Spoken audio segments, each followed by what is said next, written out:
नमस्ते भारत, आप देख रहे हैं WH न्यूज। मैं हूँ विजय खौसे। इस वक्त मैं गढ़चिरौली में हूँ और गढ़चिरौली में अभी जो है भंते विनाचारी की सभा संपन्न हुई है। भंते विनाचारी की जो धम्म यात्रा है वो गढ़चिरौली पहुंची है और इस सभा में जो है भंते विनाचार्य ने एक आह्वान किया है कि 12 फरवरी 2026 को दिल्ली में आना है और महाबोधि महाविहार को मुक्त करना है। लेते एक छोटा सा ब्रेक। क्या आपके मकान की छत टपक रही है? बारिश में हर बार यही परेशानी? अब और नहीं, IBL एक्रेलिक केमिकल्स लेकर आया है छत टपकाव बंद करने का पक्का और असरदार सॉल्यूशन। ब्रेक के बाद आपका स्वागत है। तो दोस्तों, निश्चित रूप से भंते जी ने जो आह्वान किया है उसको हमें पूरा करना है और सभी जो है भारत के बौद्ध को जो है जो दिल्ली में आना है और महाबोधि महामुक्ति का आगाज करना है। तो आइए सुनते हैं विनाचार्य जी ने इस भाषण में क्या कहा। जय भीम, जय भीम। महाकारुणिक सम्यक संबुद्ध परम पूज्य बाबा साहब डॉक्टर अंबेडकर जी, प्रियदर्शी सम्राट अशोक, भारत भूमि में जन्मे सभी संत महापुरुषों को कोटि कोटि नमन वंदन करते हुए मंच पे उपस्थित भिक्षु संघ को सादर वंदनामी करते हुए और समस्त आप सभी श्रद्धावान उपासक उपासिकाएं जो अपनी अटूट श्रद्धा और विश्वास लेकर बैठे हैं, जिनका एक ही सपना है कि हमारे जीते जी, हमारे मरने से पहले हम पंडों से मुक्त महाबोधि महाविहार के दर्शन कर ले। हम आपके बीच महाबोधि महाविहार मुक्ति आंदोलन के जन समर्थन में जो आंदोलन 134 साल से चल रहा है, 134 साल, 134 साल का ये संघर्ष, जिस संघर्ष को करते हुए हमारी 6 पीढ़ियां गुजर गई, 6 पीढ़ियों ने वो सपना देखा। आप 7वीं पीढ़ी में बैठे हो। आपसे पहले 6 पीढ़ी ये सपना देखकर चली गई कि महाबोधि महाविहार पंडों से मुक्त हो। महाबोधि महाविहार, आप सोचिए, मुसलमान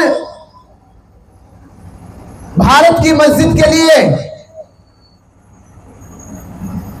जिन्होंने मस्जिद इसलिए बनाई क्योंकि वो इस्लाम धर्म को मानते हैं, अपनी मस्जिद को बरकरार करने के लिए 5 वक्त की नमाज अदा करते हैं। मस्जिद उनकी बरकरार रहे उसके लिए ज़कात करते हैं। मस्जिद बरकरार रहे उसके लिए तालीम की प्रचार प्रसार करते हैं।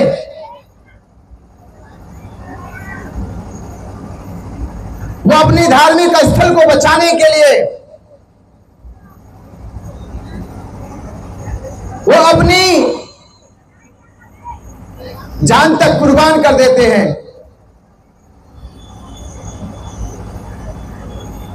वो इसलिए क्योंकि उनकी अटूट आस्था है अपने धर्म में, अटूट विश्वास है। वो तब है जब वो लोग, उनका प्रमुख मस्जिद मक्का मदीना में है। महाबोधि महाविहार किसी दूसरे देश में नहीं है। और तब जब भारत की पहचान ही बुद्ध से हो, जब भारत का इतिहास ही बुद्ध से लिखा गया हो, जब भारत की पहचान को बुद्ध जैसे महापुरुष मिले हो, उस भारत में मानने वाले अनुयायी 134 साल से महाबोधि महाविहार को बचाने की लड़ाई लड़ रहे और आज भी लड़ रहे, और आज भी यही उम्मीद है कि महाबोधि महाविहार मुक्त होगा, ये उम्मीद लेकर बैठे। पर ये उम्मीद ऐसे साकार या ऐसे पूरी होने वाली नहीं है। उम्मीदों को पूरा करने के लिए आपको अपने घरों से बाहर निकलना होगा। आप लोग बोध गया जाते हो टूरिस्ट बन के, बोध गया घूम कर आएंगे। आज हालात देखे आपने, 5 दिनों से महाबोधि महाविहार परिसर में हर साल की भांति पितृपक्ष चल रहा है। खूब पंडे पुरोहित महाबोधि महाविहार में। महाबोधि महाविहार हिंदुओं का नहीं है, पंडे पुरोहितों का नहीं है। जबरदस्ती जबरन बीटी एक्ट कानून के तहत जिस पाखंड का अंधविश्वास का तथागत बुद्ध ने 45 साल घोर विरोध किया, वो पाखंड जब तथागत बुद्ध के सामने मिट चुका था, जब पूरा भारत बुद्ध के सत्य, अशांति और करुणा के धर्म पर आगे बढ़ रहा था भारत, जब भारत को पूरी विश्व के लोग आदर और सत्कार सम्मान देते थे, वो भारत जिस भारत से पाखंड मिट चुका था, अंधविश्वास मिट चुका था, कर्मकांड खत्म हो चुके थे, और वही धरती जिस धरती पे सिद्धार्थ गौतम 6 साल की कठिन तपस्या के बाद,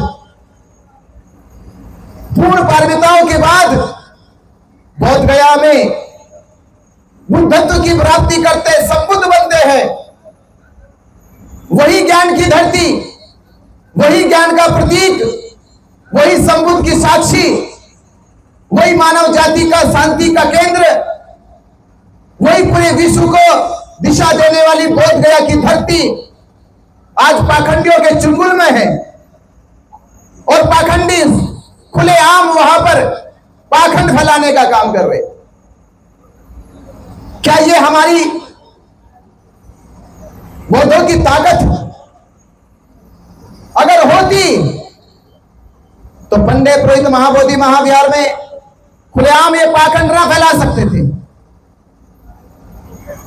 और हम भारत के बौद्ध जो 134 साल से इंतजार कर रहे, 76 साल बीटी एक्ट कानून को बने हो गए, हम बौद्धों ने भारत के भिक्षु संघ कब मजबूत होगा, कब भारत के उपासक लोग मिलकर भिक्षु संघ के साथ ताकत पैदा करेंगे, कब हम लोग कहेंगे कि हमारे बौद्ध विरासतों को मुक्त किया जाए। अगर आप ऐसा नहीं कर पाए तो फिर यह सवाल है कि आप बौद्धों के अस्तित्व पे खतरा है। भारत के बौद्धों के पास शक्ति नहीं, ताकत नहीं। भारत के बौद्ध केवल झूठे कहने को जागरूक है। जागरूकता ऐसे अंधेरे में नहीं रहती। जब किसी में जागरूकता आ जाती है तो निडर हो जाता है, भयमुक्त हो जाता है और न्याय अधिकार की लड़ाई लड़ता है, सम्मान स्वाभिमान की लड़ाई लड़ता है, अपनी विरासत और संस्कृति को बचाने की लड़ाई लड़ता है। ये लड़ाई किसी को डराने धमकाने के छीनने की नहीं है। ये लड़ाई है अपने सम्मान और स्वाभिमान की। ये लड़ाई है अपने बौद्ध धर्म के अस्तित्व की। ये लड़ाई है बौद्धों की संस्कृति विरासत की। अगर भारत में बौद्धों की संस्कृति का अस्तित्व ही नहीं रहेगा तो हम भारत के बौद्ध किस सम्मान से रह पाएंगे? अरे मुसलमान आज भी सम्मान से कह सकते हैं दुनिया में सर उठा के कि उनकी मक्का मदीना उनके पास है। दुनिया के ईसाई क्रिश्चियन लोग कह सकते हैं कि यरूशलेम वेटिकन सिटी का चर्च गिरजाघर उनके पास है। सिख कह सकते हैं गोल्डन टेम्पल अमृतसर का गुरुद्वारा उनके पास है, और हिंदू तो कह सकते हैं कि उनके पास तो हजारों मंदिर हैं, और जबरन के राम मंदिर का भी फैसला अपने हक पे दिलवा दिया। पर क्या इस दुनिया में बौद्ध लोग कह सकते हैं सर उठा के कि महाबोधि महाविहार हमारे पास है? कह पाओगे ये बात? नहीं कह सकते। तो आप अपने मन से ये भ्रम निकाले कि हमारी सभ्यता इस आधार पर टिकी है कि आप बहुत धनवान हैं, आप बलवान हैं, आपके पास बड़े मकान, बड़ी बड़ी गाड़ियां हैं, इससे आपकी सभ्यता का पता नहीं चलेगा। किसी समाज की सभ्यता का पता चलता है कि उसकी शिक्षा, संस्कार और उसकी विरासत जीवित है या मर गई है। अगर जीवित है तो आपकी सभ्यता का पता चलेगा। पर भारत में बौद्धों की शिक्षा जीवित नहीं है। भारत के बौद्ध आज भी ये नहीं कह सकते कि हम भारत के बौद्धों की शिक्षा जीवित है। भारत में शिक्षा किन की है? या तो पहले ब्रिटिश काल की शिक्षा थी, या आज फिर से आरएसएस की शिक्षा दी जा रही है। भारत में बौद्धों की शिक्षा जीवित नहीं है। भारत में बौद्धों के संस्कार जीवित नहीं है। और तीसरी चीज, भारत में बौद्धों की विरासतें तो आज भी कब्जे में है। वो आज भी दुहाई मांग रही है, कब मुक्त होगी, कब अपने असली वारिसों के पास होगी, कब हम ये कह सकते हैं कि हम भारत के बौद्ध, जिस भारत की पहचान बुद्ध से है, जिस भारत की पहचान सम्राट अशोक से है, जिस भारत की पहचान बाबा साहब डॉक्टर अंबेडकर से है, हम उस भारत के लोग हैं जिन्होंने महाबोधि महाविहार को मुक्त कराया है। ये कब कहोगे? अगर आप ये नहीं कह सकते तो फिर ये सवाल रहेगा ताउम्र आपके ऊपर, और आपके बच्चे पूछेंगे। आपको सोचिए, बाबा साहब अम्बेडकर अपने जमाने में जिन्होंने जितने संघर्ष किए, जितनी लड़ाई लड़ी, उस समय जब समाज शिक्षित भी नहीं था, समाज के पास साधन संसाधन भी नहीं थे, समाज में एकजुटता भी नहीं थी, उस समय निडर और निर्भय हो गए। उन्होंने समाज की लड़ाई लड़ी और समाज को चेताया कि लूटी संस्कृति हमारी दासहीन बनाया था, कि लूटी संस्कृति हमारी दासहीन बनाया था। बहू, बेटी और बच्चों को घर के बाहर जलाया था। आंखों से टपके आंसू, कोई फरियाद सुनना पाया था। होता रहा शोषण हमारा, कोई अल्लाह, ईश्वर, देवी देवता, भगवान ना आया था। और लिया जन्म भीम ने जगत में पढ़ लिख कर अनूठा ज्ञान पाया था। तोड़ मनुवादी जंजीरों को इस देश के शोषित पीड़ित समाज को आजाद कराया था। बाबा साहब अम्बेडकर जी ने अपना काम पूरा किया। 4 बच्चे उनके कुर्बान हो गए। माता रमाबाई अक्सर कहती रही कि कुछ तो ख्याल करो अपने परिवार का भी, कुछ तो ख्याल करो अपने बच्चों का भी। पर बाबा साहब अम्बेडकर जी को मालूम था कि मेरे बच्चों का इलाज डॉक्टर कर सकते हैं, पर मेरे समाज का इलाज दुनिया का कोई डॉक्टर नहीं कर सकता। इसलिए बाबा साहब अम्बेडकर अक्सर रमाई से कहते थे कि मैं मेरे समाज का इकलौता डॉक्टर हूं जो मैं अपने समाज की बीमारी का इलाज कर सकता हूं, दूसरा दुनिया में नहीं है। बाबा साहब अम्बेडकर जी ने अपने उस कर्तव्य का, संकल्प का पालन किया। बाबा साहब अम्बेडकर 23 सितंबर 1916 में कहते हैं कि अगर मैं अपने समाज की गुलामी की जंजीरों को ना काट पाया, मैं अपने समाज को गुलामी की जंजीरों से मुक्त ना करा पाया, तो मैं अपने आप को कभी माफ नहीं कर सकूंगा कि मुझे मौका मिला था, मुझे अवसर मिला था। जो समाज सदियों से सताया गया, जिस समाज पे सदियों से गुलामी की जंजीरों में कैद करके उस पर शोषण, जुल्म, अत्याचार किया गया, बाबा साहब अम्बेडकर जी अपने उस समाज की जिम्मेदारी को उठाने का बीड़ा लेते हैं।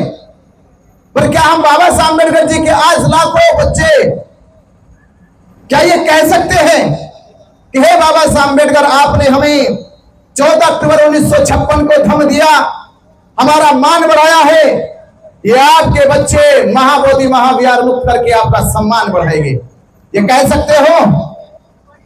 कहोगे ये महाबोधि महाविहार मुक्त कराओगे? कराओगे? घर से बाहर निकल के दिल्ली जाओगे? कितने लोग जाएंगे बताओ? दिल्ली जाओगे? सच में जाओगे दिल्ली? अगर आप दिल्ली चले गए, अगर आप दिल्ली चले गए तो महाबोधि महाविहार से पंडे चले जाएंगे। आप सोच लीजिए, अगर आप दिल्ली चले गए ना, अब भारत के बहुत दिल्ली चले गए, दिल्ली जाम हो गई, सरकार की नींद हराम हो जाएगी। और भारत के इतिहास में यह पहली बार होगा कि जहां भारत के पौधों को चुना गिना नहीं जाता, भारत के पौधों की पहचान की नहीं जाती, भारत के पौधों की संख्या दिखाई नहीं देती। 12 फरवरी 2026 को कहो कि महाबोधि महाविहार मुक्ति की अलगार दिल्ली में लगाई जाएगी और पंडित पुरोहितों को बोध गया से छुट्टी कराई जाएगी। तो अगर महाबोधि महाविहार से पंडित पुरोहितों की छुट्टी कराना चाहते हो तो कम से कम 2-3 दिन की छुट्टी लेके दिल्ली पहुंचना होगा, दिल्ली जाम करना होगा, महाबोधि महाविहार मुक्त करना होगा।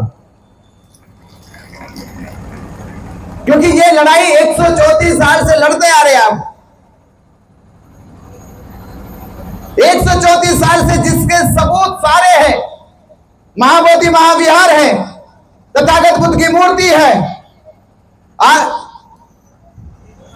उसमें जो बीटीएमसी जो उसका प्रबंधन करती समिति, उस प्रबंधन की समिति के पास सारे सबूत है।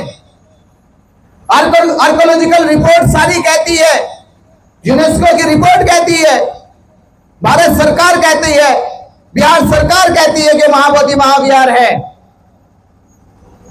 सारे सबूत आपके पक्ष में हैं। यह बात महंत भी जानता है कि हम महाबोधि महाविहार है। 2300 वर्ष पहले सम्राट अशोक ने इसकी नींव रखी थी। ये ऐसा नहीं कि आप ही जानते हो, आपसे ज्यादा महंत जानता। महंत का कब्जा ये 200 साल नहीं, 400 साल से कब्जा है। 400 साल से महंत का कब्जा है। 134 साल से लड़ाई लड़ रहे हैं। आप सोचिए, दुनिया में एक ऐसा धर्म, वो धर्म, उसका धर्म स्थल 400 साल से पंडों की कैद में है। दुनिया में कोई दूसरा धर्म स्थल नहीं है ऐसा। पर क्यों कैद में है? क्योंकि 1607 ईस्वी में जब पहली बार महंत का कब्जा हटाने की कोशिश की गई, उस समय भारत में बौद्ध नहीं थे। भारत के कोने कोने में बौद्ध दिखाई नहीं देते थे। और 1607 ईस्वी से लेके 14 अक्टूबर 1956 तक भारत में बौद्ध दिखाई नहीं देते थे। इसलिए 6 जुलाई 1949 को बीटी एक्ट कानून बनाकर महाबोधि महाविहार पंडित पुरोहितों को सौंप दिया गया। उस समय मजबूरी थी, हमारी कमजोरी थी कि हम भारत में नहीं थे। पर 14 अक्टूबर 1956 के बाद बाबा साहब डॉक्टर अंबेडकर जी ने अपना वो कथन पूरा किया। आप ही तो कोई संकल्प ले। बाबा साहब अंबेडकर जी ने संकल्प लिया 13 अक्टूबर 1935 को येवला की सभा में कि मैं हिंदू धर्म में पैदा हुआ, ये मेरे बस की बात नहीं थी, पर मैं मरूंगा नहीं, ये मेरे बस की बात है। बाबा साहब अंबेडकर ने अपना कथन पूरा किया। तब से आज उसके 21 साल के बाद 14 अक्टूबर 1956 में 7 लाख से ज्यादा लोगों ने बौद्ध धर्म स्वीकार किया। और आज 2025 में आप कह सकते हैं कि भारत में 1000, 2000, लाख, 10 लाख नहीं, करोड़ों बौद्ध रहते हैं।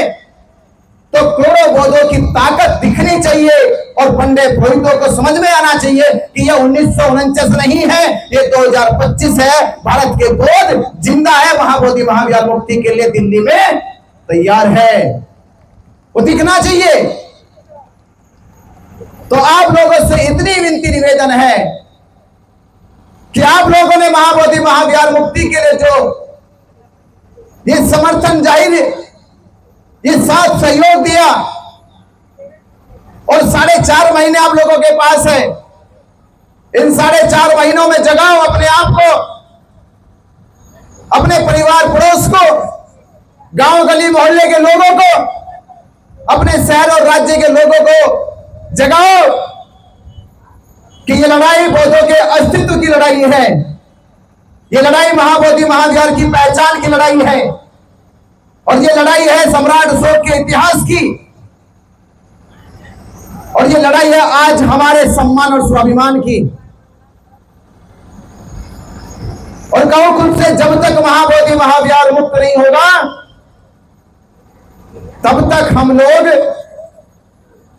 क्या नहीं करोगे, मरेंगे नहीं। जब तक महाबोधि महाविहार मुक्त नहीं होगा तब तक मरोगे नहीं, या मर जाओगे पहले ही। अब मरना तो एक दिन है ही, वो तो पता है आपको, उसको बताने की जरूरत नहीं है, सबको मालूम है ना कि मरना एक दिन है, मरना है ना एक दिन।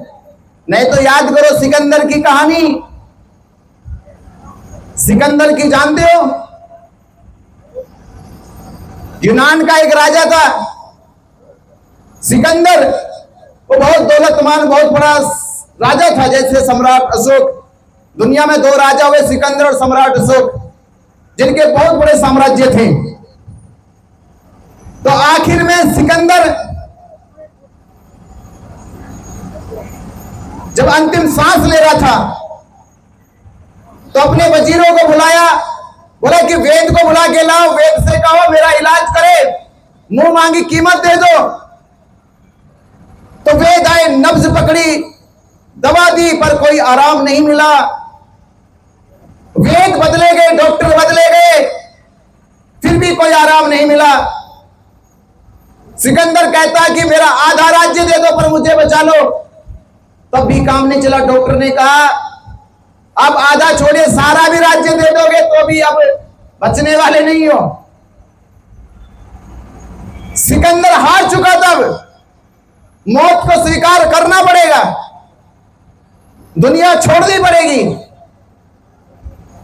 तो जब इसको ये आखिरी घड़ी, जब सांस निकलने वाली थी, उस आखिरी घड़ी में 3 बात कह दिया कि जब मेरा जनाजा निकले तो मेरे जनाजे को उठाने वाले कोई आम आदमी नहीं, वेद होने चाहिए, डॉक्टर। डॉक्टर मेरा जनाजा उठा के लेके चले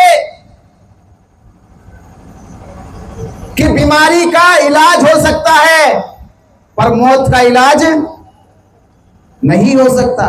बीमारी का इलाज हो सकता है पर मौत का इलाज नहीं हो सकता, ये दुनिया को पता चल जाए।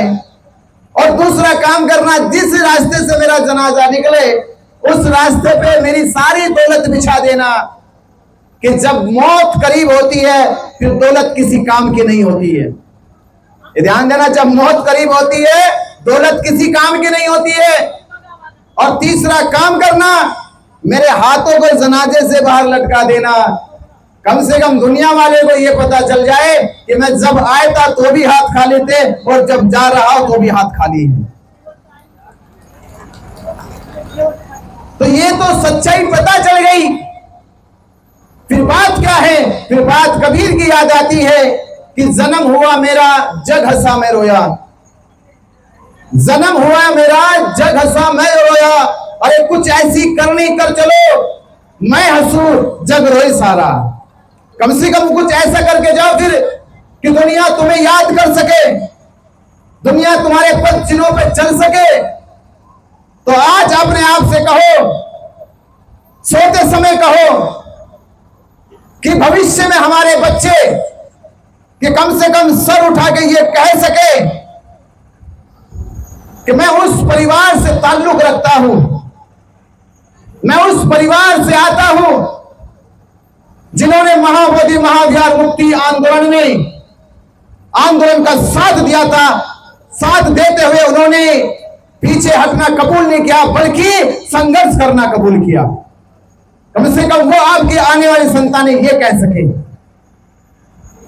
उनको आप पे गर्व हो कि आप उनके पूर्वज हैं। आज हमें गर्व होता है कि हमारे पूर्व सम्राट अशोक जैसे हैं, जिन्होंने बौद्ध विरासत को पूरे भारत में स्थापित कर दिया। तो आप सोचिए, सम्राट अशोक ने 84,000 बौद्ध विरासतों को स्थापित किया। आप उन 84,000 में से एक विरासत को आबाद कर दो। एक सम्राट अशोक ने 84,000 स्तूपों को, 84,000 बौद्ध विरासतों को इस अखंड भारत में स्थापित किया। तो क्या आप भारत के बौद्ध एक महाबोधि महाविहार को मुक्त नहीं कर सकते? कर सकते हो। अगर कर सकते हो तो संकल्प लो कि 12 तारीख को, 12 फरवरी 2026 को मुक्त करके रहेंगे। मुक्त करके रहोगे? पक्का कर दोगे? अगर पक्का कर दोगे तो मैं यही कहूंगा कि महापुरुष मरते नहीं, दफनाए जाते हैं। महापुरुष या इतिहास मरता नहीं, दफनाया जाता है। कब्र खोद के देखो, वो आज भी जिंदा पाया जाता है। अगर आप आज भी खोद के देखोगे वो जिंदा मिलेंगे। तो भारत में बौद्धों का इतिहास खत्म नहीं हुआ, मरा नहीं है, वो केवल दफनाया गया है। अगर हम संघर्ष करें, हम भारत के बौद्ध एकजुट हो जाए, तो इतिहास फिर से जिंदा हो सकता है, फिर से भारत बौद्ध में हो सकता है। बाबा साहब अम्बेडकर जी का सपना फिर से साकार हो सकता है, सम्राट अशोक का सपना साकार हो सकता है, और ये भारत फिर से विश्व के लिए विश्व गुरु बन सकता है, अगर आप लोग महाबोधि महाविहार मुक्त करने के लिए तैयार हो जाए। अगर आप तैयार हो गए तो इस भारत से सुंदर दुनिया में कोई भारत नहीं हो सकता। तो मैं निवेदन करूंगा कि आप 12 तारीख को, 12 फरवरी 2026 को अपने इस क्रांतिकारी धरती से, गढ़चिरौली नहीं, और गढ़चिरौली, गढ़ का मतलब समझते हो? गढ़ का किसी को मालूम है? गढ़ का मतलब क्या होता है? गढ़, हाँ मालूम है फिर तो। गढ़ का मतलब होता है किला। क्या मतलब होता है? गढ़ माने किला, जो कभी हिलता नहीं, जो आबाद रहता है, सदाबहार रहता है। तो आप कम से कम ये सिद्ध करो कि आप गढ़चिरौली के निवासी हैं। इस लड़ाई में कभी पीछे हटेंगे नहीं जब तक मुक्त करा लेंगे नहीं। कम से कम ये तो सिद्ध करके दिखाना होगा। और मैं इस कार्यक्रम को आयोजित करने वाले, क्या लिखा, मुनेश्वर बोरकर, एडवोकेट विनय बारगोड़े, भोजराम जी, गोपाल रामोले जी, सिद्धार्थ सुमन जी और तमाम वो साथी जिन्होंने इस प्रोग्राम को आयोजित करने के लिए दिन रात मेहनत करी, अपना दमदान दिया, सहयोग दिया, और सबसे बड़ा काम समय दिया जिन्होंने, मैं उनका बहुत बहुत आभार, धन्यवाद, साधुवाद करता हूं कि आप लोगों ने अपना समय देकर महाबोधि महाविहार मुक्ति आंदोलन को और तेज कर दिया, ताकत दे दी। आपका बहुत बहुत धन्यवाद, साधुवाद। जय भीम, नमो बुद्धाय।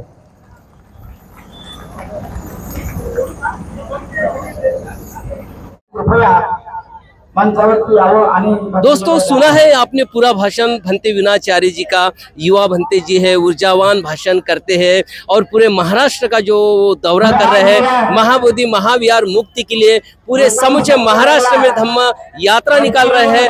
इस वक्त जो यात्रा है ये गढ़चिरौली में है, और गढ़चिरौली का ये ऊर्जावान जो भाषण है आपने देखा है। तो निश्चित रूप से और भी आगे का जो विनाचार्य जी का जो धम्म यात्रा का जो पूरा कवरेज है WH न्यूज आपको बताएगा। तो तब तक के लिए आप WH न्यूज को लाइक करें, सब्सक्राइब करें। जय भीम, नमो बुद्धाय।